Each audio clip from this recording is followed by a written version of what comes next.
পরম প্রেমময় যুগ পুরুষোত্তম শ্রী শ্রী ঠাকুর অনুকূল চন্দ্রের আতুল চরণে জানাই আমার শতকোটি প্রণাম। জয় গুরু সকল ইষ্টপ্রাণ দাতা মায়েরা। সংসারের মধ্যে থেকেও পরম দয়ালের আদেশ মেনে এই একটি কর্ম যদি আপনারা যথাযথভাবে পালন করে থাকেন তাহলে কিন্তু ব্রহ্ম লাভ সম্ভব হবে। স্বয়ং শ্রী শ্রী ঠাকুর আপনাদেরকে রক্ষা করবেন এবং এই জগৎ সংসার থেকে চিরমুক্তি সহজে লাভ করা যাবে। সংসারের মধ্যে থেকে কিভাবে ভগবানকে লাভ করা সম্ভব? স্বামী স্ত্রী পুত্র সন্তান পরিবারের প্রতি প্রত্যেককে সাথে নিয়ে সংসারের এই দাবানলে জ্বলতে জ্বলতে ভগবানকে লাভ করা কি অত সহজ ব্যাপার? পরম দয়াল যুগপুরুষোত্তম শ্রী শ্রী ঠাকুর অনুকূলচন্দ্র বললেন, খুবই সহজ ব্যাপার। যদি আমরা এই সংসারের মধ্যে থেকেও বিশেষ কর্মটি একটু হলেও পালন করতে পারি তাহলেই কিন্তু সমস্ত কিছু লাভ করা সম্ভব। আমরা ভালো থাকার জন্য, সংসারকে সুখের করার জন্য, গৃহকে অশান্তিমুক্ত করার জন্য, আমাদের জীবন থেকে সকল প্রকার বাধা বিপত্তি গ্রহদোষকে দূর করার জন্য কত কিছুই না করে থাকি। পূজা হোম যজ্ঞ সমস্ত কিছুই কিন্তু আমরা করে থাকি, কিন্তু এত কিছু করেও আমরা ভালো থাকতে পারি না, সুখে থাকতে পারি না, গৃহের অশান্তিকে দূর করতে পারি না, আমাদের জীবন থেকে বাধা বিপত্তি গ্রহদোষকে দূর করতে পারি না।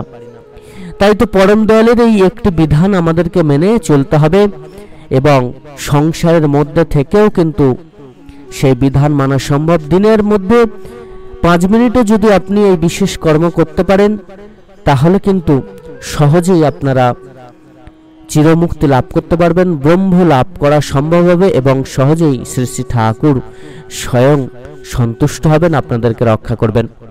মনুসংহিতায় আছে, শ্রদ্ধায়েন ব্রতহমি স্ত্রী অবিদ্যনে জায়া শ্রুতঃ মহাযজ্ঞস্য যজ্ঞস্য ব্রাহ্মীয়ং ক্রিয়তে তনু।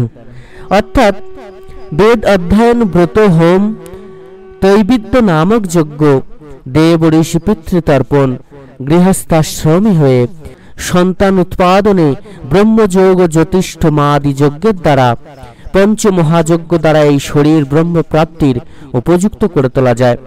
অর্থাৎ ব্রহ্ম লাভে আমাদেরকে পঞ্চমহাযজ্ঞ করতে হবে। মনুসংহিতায় আরো বলা হয়েছে, অনধিত্য দ্বিজ বেদানুত পদ্মতথ সুতান অনিষ্ট চৈব যজ্ঞস্য মক্ষমিচ্ছন্ন ব্রজত্তাদ। দ্বিজগণ বেদ অধ্যয়ন না করে, সন্তান উৎপাদন না করে এবং যজ্ঞানুষ্ঠান না করে মোক্ষ লাভের ইচ্ছা করলে অধোগতি লাভ করে থাকেন। ধর্ম মানব জীবনের অস্তিত্বের আধার স্বরূপ। ধর্ম মানে তাই যা স্বপরিবেশ নিজের জীবন ও বৃদ্ধিকে ধরে রাখে। ধর্ম কি? ধর্মের লক্ষণই বা কি? ধর্ম পালনের উদ্দেশ্য, ধর্ম পালনের অধিকারীকে, অর্থাৎ কোন অবস্থা প্রাপ্ত হলে ধর্ম পালন যথার্থ হয় এ বিষয়ে ভগবান মনু যে সুনির্দিষ্ট পথ নির্দেশ করেছেন তা যথার্থ অবহিত হওয়া নিতান্তই আবশ্যক। মনুসংহিতা গ্রন্থে বলা হয়েছে, বেদেশ খিল ধর্ম মূলং স্থিতশীলে চ তদ বিদাম আচারশ্চৈব সাধনাম আত্মনস্তুষ্টিরেব চ। সম্পূর্ণ বেদ বেদজ্ঞ মনু আদিগণের স্মৃতি, তাদের শীল, সদাচার এবং সাধুগণ আত্মপ্রসাদ এই সমুদায় ধর্মের প্রমাণ বলে নির্দিষ্ট হয়েছে। আবার বেদ স্মৃতি সদাচার শস্য চ প্রিয়মত্তানঃ এতচ্চ তদ্বিদ্য প্রাহ সাক্ষাৎ ধর্মস্য লক্ষণম।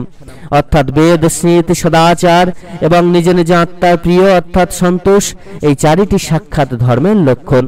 উপরোক্ত দুটি প্রসঙ্গেই আমরা দেখতে পাই যে ধর্ম পালনের উপযুক্ততার জন্য বেদাধ্যয়নের কথা প্রথমেই স্বীকৃত উল্লেখিত হয়েছে। এই প্রসঙ্গে আর স্পষ্ট উল্লেখ দেখা যায়, বেদমেব সদাভস্যেত তদস্তপান দ্বিজত্তাম বেদভাষ্য হি বিপ্রস্য তপ পরমহ্যচ্যতে। সর্বদা তপস্যা নিরত দ্বিজ শ্রেষ্ঠ কর্তৃক বেদভ্যাস অবশ্য কর্তব্য, এই ব্রাহ্মণের শ্রেষ্ঠ তপস্যা। এই সকল ক্ষেত্রেই বেদাধ্যয়নের অপরিহার্যতা উল্লেখিত হয়েছে।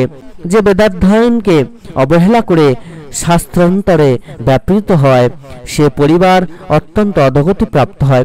অর্থাৎ আমাদেরকে কিন্তু বেদ অধ্যয়ন করা লাগে, আর যিনি বেদের আধার তাঁর চরণ আশ্রয় গ্রহণ করা লাগে। যোষণাধিত্য দ্বিজ বেদামনত্ত কুরুতে শ্রমম সজীবনেব্য শূদ্র উত্তমাশু গচ্ছতি শানায়। বেদ অধ্যয়নের অপরিহার্যতার কথা বিভিন্নভাবে ব্যাপক বিস্তার উল্লেখের অর্থই হল বেদ শব্দ জ্ঞানার্থক, শাশ্বত কাল স্থায়ী, মানব হিত সাধক, মানব কর্তব্য বোধক। সুতরাং বেদের অধ্যয়ন বিনা অন্যত্র মানুষের সর্ববিধ কল্যাণ ও উন্নয়নের কথা অবগত হওয়া সম্ভব নয়। বিধিপূর্বক বেদাধ্যয়নের মাধ্যমে ধর্মানুসারে পুত্র উৎপাদন ও যথাশক্তি যজ্ঞানুষ্ঠানের পরেই মোক্ষের প্রতি মন নিবিষ্ট করা উচিত। অধিত্য বিধিপদ বেদান পুত্রাতশ্চত্র পাদ্র ধর্মত ইষ্টাচ শক্তিত যজ্ঞমান মুখ্যে নিবেশায়ত। অর্থাৎ বেদ অধ্যয়ন ইত্যাদির মাধ্যমে মানুষ যে অবস্থা প্রাপ্ত হয় তা তার অনুসরণীয়। চতুরাশ্রমের অর্থাৎ ব্রহ্মচর্য, গায়স্থ, বানপ্রস্থ, সন্ন্যাস কোন ক্ষেত্রে প্রযোজ্য? অর্থাৎ ধর্ম পালনের মাধ্যমে চতুর্বর্গ ফল প্রাপ্তি কোন আশ্রমে সম্ভাবিত হয়? এই প্রশ্ন সংক্রান্ত জিজ্ঞাসা সর্বসমস্যা সমাধানকারী পরম দয়াল শ্রী শ্রী ঠাকুরের নিকট নিবেদিত হলো এইরূপে। শ্রদ্ধেয় গোপনদা জিজ্ঞাসা করলেন, কেউ কেউ বলেন গার্হস্থ্য আশ্রমে মানুষ পূর্ণতা লাভ করতে পারে না, কারণ গৃহী যদি মোক্ষপন্থী হয় তাহলে গৃহধর্ম ঠিক ঠিক পালন করতে পারে না, আর মোক্ষপন্থী যদি না হয় তাহলে ধর্ম অর্থ কামের সেবা যতই করুক না কেন তাতে তার জীবনের উদ্দেশ্য সফল হয় না। সত্যিই কি তাই? এই জিজ্ঞাসা নিরসনে পরিতৃপ্তির রসাস্বাদনে প্রিয় পরম যে ভাব ব্যঞ্জনা বিষয়টির প্রতি দিব্য লোক দান করেছেন তাতে উজ্জ্বলতা পরিস্ফুটিত হয়েছে আপাত গূঢ় বিষয়টি। তার বাণীর প্রতি দিকপাত করলে দেখা যায় তিনি বলেছেন, ভগবান মনু তো শুনেছি গায়স্থ আশ্রমকে শ্রেষ্ঠ আশ্রম বলেছেন, কারণ গৃহস্থই অপর তিন আশ্রমীকে ভরণ করে থাকে। শ্রম, অর্থ, বৃত্ত দ্বারা পুত্র দান, ধ্যান, তপস্যা সবকিছু দিয়ে একটা মানুষ যদি ইষ্ট ধর্মের সেবায় রত থাকে, পরিবেশের সেবায় রত থাকে এবং সেই সেবার ক্ষেত্রকে যদি সে বিস্তারমুখী করে তোলে তাহলে তার জীবন চরম সার্থকতা লাভ করবে না কেন বুঝতে পারি না। গৃহস্থই যে সর্বশ্রেষ্ঠ আশ্রম, কারণ এই আশ্রমেই মানব জীবনের সর্বপ্রকার সম্বন্ধ পরস্পরের প্রতি দায়বদ্ধতায় ও ইতি কর্তব্য সম্পাদনে বাস্তবে প্রয়াসী হয়ে থাকে। পিতা পুত্রের, স্বামী স্ত্রীর, পুত্র কন্যার সাথে পিতা মাতার পারিবারিক অপরাপর সম্বন্ধ, বন্ধুর প্রতি বন্ধুর, সেবক ও প্রভুর, গৃহস্থের সঙ্গে অতিথি এবং অন্যান্য সকল সম্বন্ধের পরিপূর্ণ পালন ক্ষেত্র এই গৃহস্থাশ্রম। অন্য আশ্রমে বলাই বাহুল্য এই সকল সম্বন্ধে অবকাশ নেই। তাই তো মনু সংহিতায় স্পষ্ট করে বলা হলো, সর্বসামপি চৈতেশং বেদশীতি বিধায়তে গৃহস্থ উচ্চতে শ্রেষ্ঠ স্তেনতান বিভক্তিহি। এই সকল আশ্রমে বেদ ও স্মৃতির বিধি অনুসারে যারা চলেন তাদের মধ্যে গৃহস্থই শ্রেষ্ঠ, কারণ অর্থাৎ ব্রহ্মচারী ব্রাহ্মণপস্থী ও সন্ন্যাসী রক্ষা বা পালন করে থাকে। তাই আদিতে যে জিজ্ঞাসা হয়েছে মোক্ষপন্থীর গৃহ ধর্মের পালনের বিষয়ে, তার সমাধানও তা এখানে। শ্রী শ্রী ঠাকুর এই বিষয়ে স্বচ্ছতম ধারণা জাগিয়ে তুলতে বললেন, আমি মোক্ষপন্থী বলে কিছু বুঝি না, আমি বুঝি ইষ্টপন্থী হওয়ার কথা। মানুষ যদি বৈশিষ্ট্য পালিয়ে আপুরেও মা নিষ্ঠকে পায় ও সক্রিয় নিষ্ঠায় তাকে অনুসরণ করে চলে, তবে ধর্ম, অর্থ, কাম, মোক্ষ সবই তার জীবনে সহজলভ্য হয়ে ওঠে। মোক্ষ মানে যদি কেউ বোঝে ইহ বিমুখতা, তা কিন্তু ঠিক নয়, বরং আমাদের ঘর, সংসার, সমাজ ও পরিবেশ কেমন করে নিয়ন্ত্রিত করতে হবে যাতে তা ইষ্টেরই লীলাক্ষেত্রে হয়ে ওঠে। তাই তো মোক্ষের সাথে গার্হস্থ্য আশ্রমের কোনো বিরোধ নেই, বরং গার্হস্থ্য আশ্রম বাদ দিয়ে মোক্ষ লাভের চেষ্টা করলে তাতে অধোগতির আশঙ্কা আছে। গার্হস্থ্য আশ্রমের গুরুদায়িত্ব ও কর্তব্যের ভিতরে যারা আদর্শ ঠিক রেখে চলতে পারে তারা অনেকখানি শক্ত পোক্ত হয়। আবার গার্হস্থ্য আশ্রমে প্রবেশ না করলে সুপ্রজননের ধারা নষ্ট হয়ে যায়। কে জানে কার সন্তান ধারার ভিতর দিয়ে কালে কত বড় একজন বিরাট মানুষের আবির্ভাব হতে পারে। সে শুভ সম্ভাবনাকে কি নষ্ট করা ভালো? আমরা যাই করতে চাই না কেন আমাদের প্রথম লক্ষ্য হলো ইষ্টানুরাগ। এই হলো ভাব সমুদ্র তরে যাওয়ার পরম সম্বল। এর জন্য চাই এক পরিশুদ্ধ শরীর ও মন সত্তা। আলোচ্য শ্লোকগুলিতে এরই পথনির্দেশ লাভ করা যায়। বেদ অধ্যয়ন ইত্যাদির মাধ্যমে দেহ, মন, আত্মা ব্রহ্মপ্রাপ্তির উপযুক্ত হয়ে ওঠে। এই অবস্থাকেই বলে ব্রহ্মিত লাভ। এর অর্থ হচ্ছে ব্রহ্মজ্ঞান লাভ বা ধারণ উপযোগী দেহ। ব্রহ্মজ্ঞান, ঈশ্বর উপাসনা, ঈশ্বর উপলব্ধি, নির্বাণ প্রভৃতি অবস্থা এই দেহেই লাভ হয়। দৈহিক, মানসিক ও আধ্যাত্মিক উন্নতি সংযত অবস্থার মানব পরাজ্ঞানের অধিকারী হয়। গুরু নির্দেশে কায় মনোবাক্যে উপযুক্ত তপস্যা ও সাধনার দ্বারা এই ব্রহ্মিত লাভ হয়। পরম দয়াল শ্রী শ্রী ঠাকুর যে ত্রিবিধ সদাচারের বিধি নির্দেশ দান করেছেন, দৈহিক, মানসিক ও আধ্যাত্মিক সদাচার পালন, পোষণ মানুষ সেই ব্রাহ্মী তনুরই অধিকারী হয় সুঅস্থি অধ্যয়নের পালনে, তাই তো তাঁর প্রথম নির্দেশ। সেই বিগ্রহের মন্দির ভাবে যত্ন করিস, শরীরটাকে সহনপটু সুস্থ রাখিস, বিধি মাফিক চালাস তাকে।